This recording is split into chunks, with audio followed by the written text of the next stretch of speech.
Okay, saya Umidarsha Binti Azhar. Boleh panggil saya Awish. So saya dah join seminar From Zero to Hero.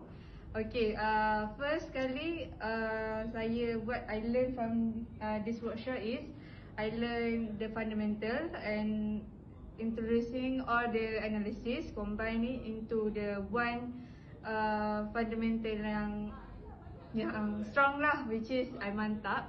And then from there I learn differentiate kind of company yang blue chip I mantap dengan cak ayam. Okay, so from these three kind of company, we can sort of which company yang tengah grow and which company yang can gain income company, something like that. And then another thing is pasal IPO.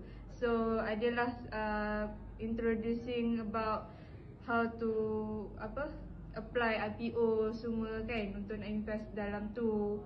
Okay, so itu baru start dekat fundamental. So next we move to technical punya analysis, which is we learn the trend punya bentuk, which is uptrend, downtrend and sideline.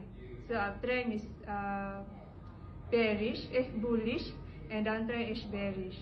And then dekat situ, dekat technical analysis, we learn when to buy and when to sell.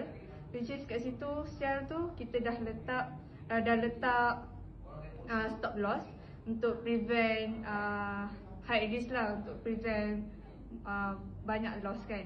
So kita letaklah stop loss and the target kita. So kat situ kita tengok bentuk trend kat mana yang nampak macam boleh ada potensi untuk kita beli, okay, untuk dia naik kan.